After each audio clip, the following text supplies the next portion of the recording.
ವಿಭಿನ್ನವಾಗಿ big boss ಸೀಸನ್ಗಳು ನಡೀತಾನೆ ಇದೆ. ಬಹಳ ಪ್ರತಿಯೊಂದು ಸೀಸನ್ಗೂ ಕೂಡ ಬೆಳೀತಾ ಇದೆ, ಬದಲಾಗ್ತಾ ಇದೆ. ನಿಮ್ಮೊಂದು ಸೀಸನ್ ನೆನಪಿಸಿಕೊಳ್ಳೋದಾದರೆ ಹೇಗೆ ಅನ್ನಿಸ್ತಾ ಇತ್ತು ಆ ಒಂದು ಅನುಭವ? ಅದಂದರೆ ಬಹಳಷ್ಟು ಜನರಿಗೆ ಬದುಕು ಬಹಳ ಹೀಗೂ ಇರುತ್ತಾ ಎನ್ನುವಂಥ ಕಲಿಸಿಕೊಟ್ಟಂಥ ಪಾಠ ಅಂತ ಹೇಳ್ತಾರೆ. ಸೊ ನೀವು ವಿಶ್ಲೇಷಣೆ ಮಾಡೋದು ಹೇಗೆ ಅಂತ? 99ನಲ್ಲಿ ಸುಷ್ಮಾ ಸ್ವರಾಜ್ ಅವರು ಬಳ್ಳಾರಿಯಿಂದ ಸ್ಪರ್ಧೆ ಮಾಡ್ತಾರೆ ಅನ್ನೋದು ಆವಾಗ ಸುದ್ದಿ ಆಗಿತ್ತು.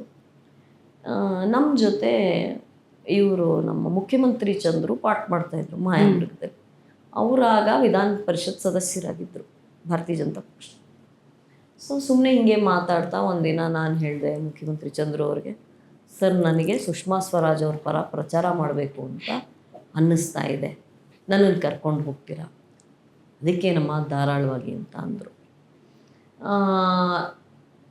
ಸೊ ಒಂದು ರೀತಿ ರಾಷ್ಟ್ರೀಯತೆ, ಹಿಂದುತ್ವ ಇವೆಲ್ಲವುಗಳ ಪರಿಚಯ ಮಾಧ್ಯಮದ ಮೂಲಕ ಅಷ್ಟೇ ಆಗಿದ್ದು, ಪತ್ರಿಕೆ ಓದೋದ್ರಿಂದ ಅಷ್ಟೇ ಆಗಿದ್ದು. ನಿಜವಾಗ್ಲೂ ಅದರ ಅನುಭವ ಆಗಿದ್ದು ಅಲ್ಲಿ ಹೋದಾಗ. ಅವಿನಾಶ್ ಅವರು ನನ್ನ ಜೊತೆ ಆವಾಗ ಬಂದಿದ್ದರು. ಅವಿನಾಶ್ ಅವ್ರ ಮನೆಯಲ್ಲಿ, ಅವಿನಾಶ್ ಅವರು ಸ್ವತಃ ಸ್ವಯಂ ಸೇವಕರು. ಅವ್ರ ಅಣ್ಣ ಸುಮಾರು ಈಗ ಅವ್ರಿಗೆ 86 ವರ್ಷ, 53-54 ವರ್ಷ ಸಂಘದ ಅವ್ರಿಗೆ ನಂಟಿತ್ತು, ಒಡನಾಟ ಇತ್ತು. ಅವ್ರು ಕಿಸಾನ್ ಸಂಘದ ಅಧ್ಯಕ್ಷರಾಗಿದ್ದರು ಹೀಗೆ ಅವ್ರ ಅಣ್ಣ ಎಲ್ಲರನ್ನೂ ಶಾಖೆ ಕರ್ಕೊಂಡು ಹೋಗ್ತಾಯಿದ್ರು. ಅವ್ರ ಮನೆಯಲ್ಲಿ ಯಾರ್ಯಾರು ಸಹೋದರರು ಇದ್ದಾರೋ ಎಲ್ಲರನ್ನೂ ಶಾಖೆ. ಸೊ ಅವ್ರ ಮನೆಯಲ್ಲಿ ಒಟ್ಟು ಸಂಘದ ವಾತಾವರಣ. ಕೆಲವರು ಫುಲ್ ಟೈಮರ್ಸ್ ಆದರು ಆಮೇಲೆ. ಸೊ ಹಾಗೆ ಅವಿನಾಶ್ ನನಗನ್ಸುತ್ತೆ 25-26ನೇ ವಯಸ್ಸುವರೆಗೂ, ಸಿನಿಮಾಗೆ ಬರೋವರೆಗೂ ಸ್ವಯಂ ಸೇವಕರಾಗಿದ್ದರು. ಅವರು ಎಲ್ಲ ಅಲ್ಲಿ ಬೇರೆ ಬೇರೆ ಥರದ ತರಬೇತಿ ಎಲ್ಲ ಕೊಡ್ತಾರೆ, ಆಫೀಸರ್ಸ್ ಟ್ರೈನಿಂಗ್ ಎಲ್ಲ, ಅದೆಲ್ಲ ಮುಗಿಸ್ಕೊಂಡಿದ್ರು. ಮುಖ್ಯ ಶಿಕ್ಷಕರು ಆಗಿದ್ರು. ಹಾಗೆ ಸೊ ಒಟ್ಟು ಆ ವಾತಾವರಣ, ಹಿಂದುತ್ವದ ವಾತಾವರಣ ಮನೆಯಲ್ಲಿತ್ತು. ಮತ್ತು ತುಂಬ ತೀಕ್ಷ್ಣವಾಗಿ ಮಾತಾಡೋರು ಅವರ ಅಣ್ಣ ಹಿಂದುತ್ವದ ಬಗ್ಗೆ ಮತ್ತು ಅದರ ಮಹತ್ವದ ಬಗ್ಗೆ, ರಾಷ್ಟ್ರೀಯತೆ ಬಗ್ಗೆ, ದೇಶ, ಧರ್ಮ ಇದೆಲ್ಲ ಭಾಳ ಮನೇಲಿ ಚರ್ಚೆ ಆಗೋದು. ಜೋರಾಗಿ ಮಾತನಾಡಿಯೋದು ಮನೇಲಿ. ಸೊ ಆ ವಾತಾವರಣದಲ್ಲಿ ಇದ್ದಿದ್ದರಿಂದ ನನಗೆ ಅದು ಸಹಜವಾಗಿ.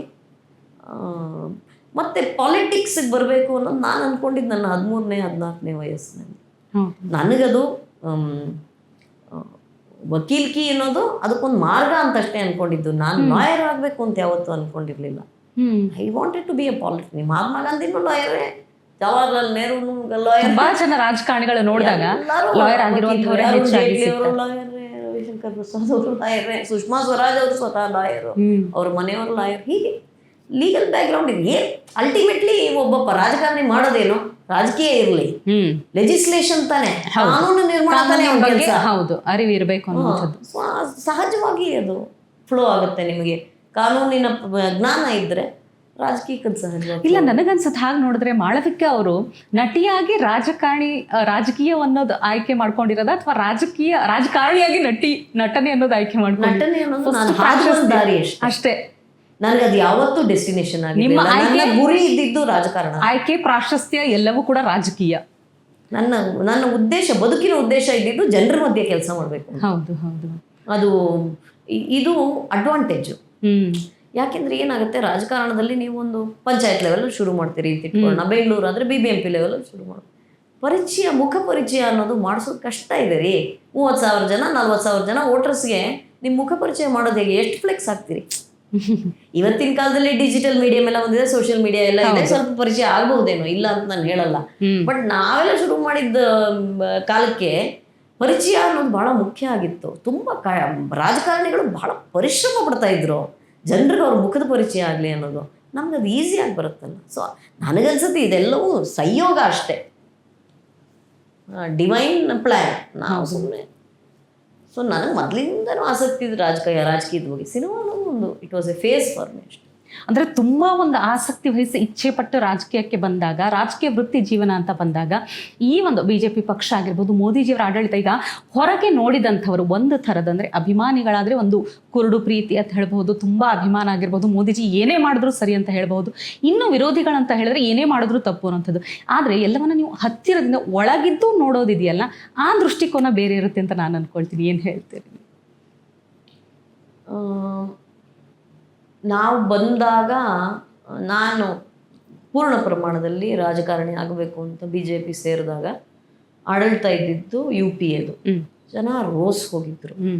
ಮತ್ತು ಆ UPA ಬಗ್ಗೆ ಅಲ್ಲ, 60-65 ವರ್ಷ ಒಂದು ಪಕ್ಷ ಒಂದು ದೇಶವನ್ನು ಆಳಿದಾಗ ಸಹಜವಾಗಿ ರಿಸೆಂಟ್ಮೆಂಟ್ ಇರುತ್ತೆ ಜನರ ಮಧ್ಯೆ. ಅದರಲ್ಲೂ UPA ಮಾಡಿದಂತಹ ಭ್ರಷ್ಟಾಚಾರ ಇದೆಯಲ್ಲ, ಅದು ಒಂಥರ ವಿಶ್ವದಲ್ಲೇ ದಾಖಲೆ. ಅದು ಒಂದು ಸಿಟ್ಟು, ಆಕ್ರೋಶ ಎಲ್ಲವೂ ಇತ್ತು ಜನರಲ್ಲಿ. ಇಂಡಿಯಾ ಅಗೇನ್ಸ್ಟ್ ಕರಪ್ಷನ್ ಮೂವ್ಮೆಂಟ್ ಇದ್ದಿದ್ದೆ ಹಂಗೆ ಅಲ್ವಾ. ಸೊ ಆ ಸಿಟ್ಟು, ಆಕ್ರೋಶವೆಲ್ಲ ಮತಗಳಾಗಿ ಪರಿವರ್ತನೆ ಆಯಿತು. ಒಂದು ದೊಡ್ಡ ಪರಿವರ್ತನೆಯನ್ನು ಬಯಸಿದಂಥ ಒಂದು ದೇಶದಲ್ಲಿ ಮೋದಿಯವರು ಅದಕ್ಕೆ ಸೂಕ್ತ ವ್ಯಕ್ತಿ ಅಂತ ಇಡೀ ದೇಶಕ್ಕೆ ಅನ್ನಿಸ್ತು, ಭಾರತೀಯ ಜನತಾ ಪಕ್ಷಕ್ಕೂ ಅನ್ನಿಸ್ತು. ಅವರು ಅವತ್ತಿನ ಅನಿಸಿಕೆ ಇವತ್ತಿನವರೆಗೂ ನಮಗೆ ಅದು ಇನ್ನೂ ಗಟ್ಟಿಯಾಗಿದೆ ವಿನಃ ಅದು ಎಲ್ಲೂ ಕುಗ್ಗಿಲ್ಲ ಅನ್ನೋದಕ್ಕೆ ಅವರ ಕಾರ್ಯವೈಖರಿನೇ ಕಾರಣ. ಹಾಗಾಗಿ ಅವ್ರ ಬಗ್ಗೆ ಅಭಿಮಾನ ಜಾಸ್ತಿ ಆಗ್ತಾ ಹೋಗುತ್ತೆ. ನನಗನ್ಸುತ್ತೆ ಈ ಸೈದ್ಧಾಂತಿಕ ನೆಲೆಗಟ್ಟು ಬಹಳ ಭದ್ರವಾಗಿದ್ದಾಗ ನಿಮ್ಗೆ ನಮ್ಗೆ BJPಯಲ್ಲಿ ಹೇಳ್ಕೊಡೋದವ್ರು ಏನು, nation first, party next, self last. Party ಕೂಡ ಸೆಕೆಂಡ್ ಜಾಗ, ದೇಶ ಮೊದಲು ಅನ್ನೋದಿದೆಯಲ್ಲ, ಸೈದ್ಧಾಂತಿಕವಾಗಿ ಆ ಬದ್ಧತೆ ಮತ್ತು ಆ ಗಟ್ಟಿತನ ಅದನ್ನು ನೀವು ನನ್ನ ರಾಜಕಾರಣಿಯಾಗಿ ನೋಡೋದಾಗಿದ್ದರೆ ನಮ್ಗೆ ಆ ಸಿದ್ಧಾಂತದ ಬಗ್ಗೆ ಇರುವಷ್ಟು ಅಭಿಮಾನ ಇದೆಯಲ್ಲ, ಬೇರೆ ಯಾವುದು ರಾಜಕೀಯದ ಬಗ್ಗೆನೇ ಇರಲ್ಲ. ಹೌದು. ಸಿದ್ಧಾಂತದ ಬಗ್ಗೆ ಇರೋ ಗಟ್ಟಿತನ ಅಥವಾ ನಂಬಿಕೆ, ಆ ಸಿದ್ಧಾಂತದಲ್ಲಿರುವ ವಿಶ್ವಾಸ, ಅದು ರಾಜಕೀಯನೂ ನಮ್ಗೆ ಎರಡನೇ ಪಕ್ಷ ಅಷ್ಟೇ. ಮೊದಲು ದೇಶ ಅನ್ನೋದು ಇದೆಯಲ್ಲ, ಅದು ಅಭಿವ್ಯಕ್ತ ಆಗ್ತಾ ಹೋಗುತ್ತೆ. ಸಹಜವಾಗಿ ವಿರೋಧ ಪಕ್ಷದವರಿಗೆ ಅದು ಅಸಹನೆ ಇರುತ್ತೆ. ಏನು ಒಬ್ಬ ವ್ಯಕ್ತಿ 10 ವರ್ಷ ಆಯಿತು, ಇಷ್ಟೊತ್ತಿಗಾಗಲೇ ಆ್ಯಂಟಿ ಇನ್ಕಂಬನ್ಸಿ ಬರಬೇಕಾಗಿತ್ತು, ಇವ್ರು ನೋಡಿದ್ರೆ ಇವ್ರ ಜನಪ್ರಿಯತೆ ಇನ್ನೂ ಹೆಚ್ಚುತ್ತಾ ಇದೆಯಲ್ಲ ಅನ್ನೋದು ಅಸಹನೆ ಇದ್ದೇ ಇರುತ್ತಲ್ವಾ. ಅದು 60 ವರ್ಷ ಅವ್ರು ಆಳಿದ್ದಾರೆ. ಒಬ್ಬ ವ್ಯಕ್ತಿ ಬಂದು ನಮ್ಮನ್ನೆಲ್ಲ ಅಲ್ಲಗಳೆದು ತಾನೇ ನಿಂತಿದ್ದಾನೆ ಅಂದಾಗ ಅಸಹನೆ ಇದ್ದೇ ಇರುತ್ತೆ. ಅಸಹನೆಯ ಪ್ರತಿರೂಪವೇ ಇದೆಲ್ಲ, ಈ ಹೇಳಿಕೆಗಳು, ಅವರನ್ನು ವೈಯಕ್ತಿಕವಾಗಿ ಟೀಕೆ ಮಾಡೋದು. ಮತ್ತು ಅವ್ರದ್ದು ನೀವು ಅವರ ಕೆರಿಯೋಗ್ರಾಫ್ ತೊಗೊಂಡ್ರೆ 2002ರಿಂದ ಅವ್ರಿಗೆ ಬೇರೆ ಬೇರೆ ರೀತಿಯ ಟೀಕೆಗಳು, ಅವರನ್ನು ಕರೆಯಾದ ಮಾತುಗಳಿಲ್ಲ, ಅವ್ರನ್ನ ಬಹಳ ಬಹಳ ತುಚ್ಛವಾಗಿ, ತೀಕ್ಷ್ಣವಾಗಿ ಎಲ್ಲರೂ ಮಾತಾಡಿದ್ದಾರೆ. ಆದರೆ ಅವರು ಅದೆಲ್ಲವನ್ನು ಮೆಟ್ಟಿ ನಿಂತಿದ್ದು ಅವರ ಗಟ್ಟಿತನೂ ಆ ಸಿದ್ಧಾಂತದಲ್ಲಿದೆ ಅಂತ ನನಗೆ ಅನಿಸುತ್ತೆ. ವಾಟ್ ಹೆಲ್ಡ್ ಹಿಮ್ ಟುಗೆದರ್, ಅಷ್ಟೊಂದು ಕ್ರಿಟಿಸಿಸಮು, ಅಷ್ಟೊಂದು ವಿಮರ್ಶೆ, ಅಂಥವರು ಇಂಥವರು ಅಂತೆಲ್ಲ ಬಯಸ್ಕೊಂಡವರು ಹೇಗೆ 15 ವರ್ಷ ಆಡಳಿತ ಮಾಡಿದ್ರು, ಮತ್ತೆ ಹೇಗೆ ಪ್ರಧಾನಿ ಆದರು, ಇದೆಲ್ಲವೂ ದ ಬಿಲೀಫ್ ಇನ್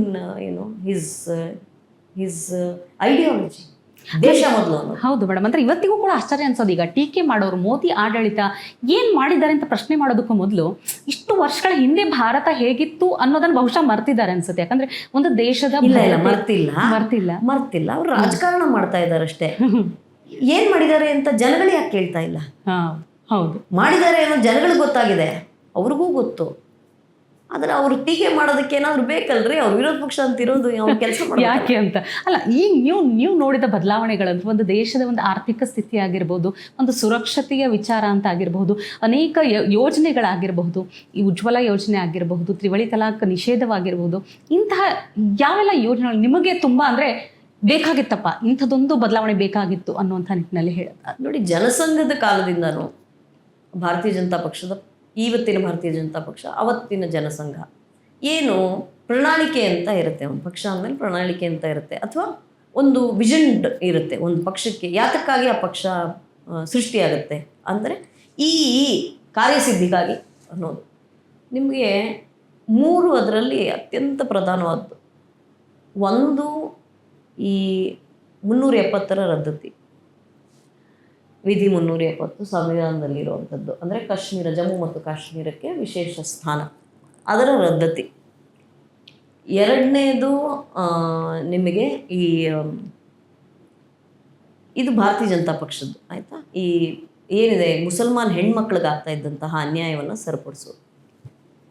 ಇನ್ನೊಂದು ಯಾವುದು ಇವತ್ತು CAA ಆಗಿದೆ, ಸಿಟಿಸನ್ಶಿಪ್ ಅಮೆಂಡ್ಮೆಂಟ್ ಆ್ಯಕ್ಟ್, ಇದು ಕೂಡ ಜನಸಂಘದ ಕಾಲದ ಒಂದು ಹೋರಾಟದ ಫಲ, ಆಯಿತಾ. ರಾಮ ಮಂದಿರ ಅನ್ನೋದು ಭಾರತೀಯ ಜನತಾ ಪಕ್ಷದ ಪ್ರಣಾಳಿಕೆಯಲ್ಲಿ ಇದ್ದಿರೋದು. ಸೊ ಹೀಗೆ ನೀವು ಪ್ರಧಾನವಾಗಿ ಏನೇನು ಮಾಡಿದ್ರು ಅಂತ ಅನ್ನೋದಾಗಿದ್ದರೆ, ಆ ಜಮ್ಮು ಕಾಶ್ಮೀರವನ್ನು ಮತ್ತೆ ಭಾರತದಲ್ಲಿ ಇಂಟಿಗ್ರೇಟ್ ಮಾಡಿದ್ದಿದೆಯಲ್ಲ, ಅದು ಅವತ್ತಿನ ಶ್ಯಾಮಪ್ರಸಾದ್ ಮುಖರ್ಜಿ, ಜನಸಂಘದ ಸಂಸ್ಥಾಪಕರು ಯಾರಿದ್ರು, ಅವರ ಬಲಿದಾನದ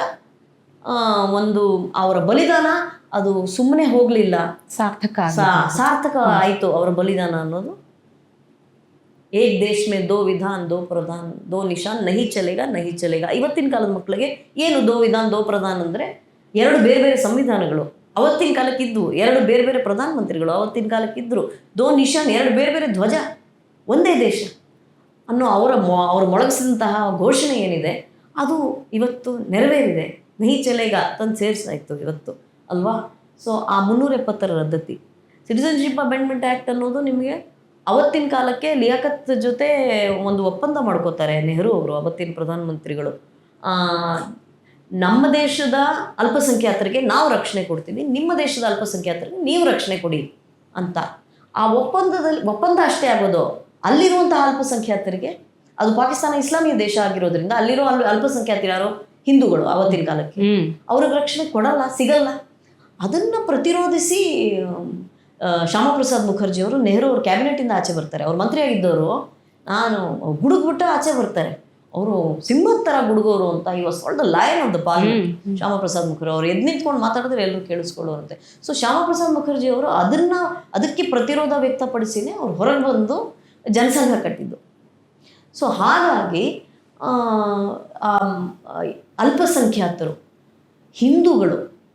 ಹಿಂದೂಗಳು, ಜೈನರು, ಸಿಖ್ರು ಇವರೆಲ್ಲ ಇಸ್ಲಾಮೀಯ ದೇಶದಲ್ಲಿ ಅಲ್ಪಸಂಖ್ಯಾತರಲ್ವಾ. ಅದೇ ರೀತಿಯಾಗಿ ಬಾಂಗ್ಲಾದೇಶ ಮೊದಲು ಸೆಕ್ಯುಲರ್ ಅಂತ ಶುರು ಮಾಡಿ ನಂತರ ಅದು ಕೂಡ ಒಂದು ಧರ್ಮಕ್ಕೆ ಬದ್ಧವಾದ ದೇಶ, ಒಂದು ಮತಕ್ಕೆ ಅಂತ ಹೇಳಿ ಇಸ್ಲಾಮೀಯ ದೇಶ ಅಂತ ಘೋಷಣೆ ಮಾಡ್ತಾರೆ. ಟಿವಿ ವಿಕ್ರಮ, ದೇಶ ನಿಮ್ಮ ಕೈಯಲ್ಲಿ. ಈ ಕಾರ್ಯಕ್ರಮ ನಿಮಗೆ ಇಷ್ಟ ಆಗಿದ್ದಲ್ಲಿ ಲೈಕ್, ಶೇರ್ ಹಾಗೂ ಕಮೆಂಟ್ ಮಾಡಿ. ಟಿವಿ ವಿಕ್ರಮದ ಕಾರ್ಯಕ್ರಮಗಳನ್ನು ನಿರಂತರವಾಗಿ ವೀಕ್ಷಿಸಲು ಸಬ್ಸ್ಕ್ರೈಬ್ ಮಾಡಿ, ಬೆಲ್ ಐಕನ್ ಒತ್ತಿ.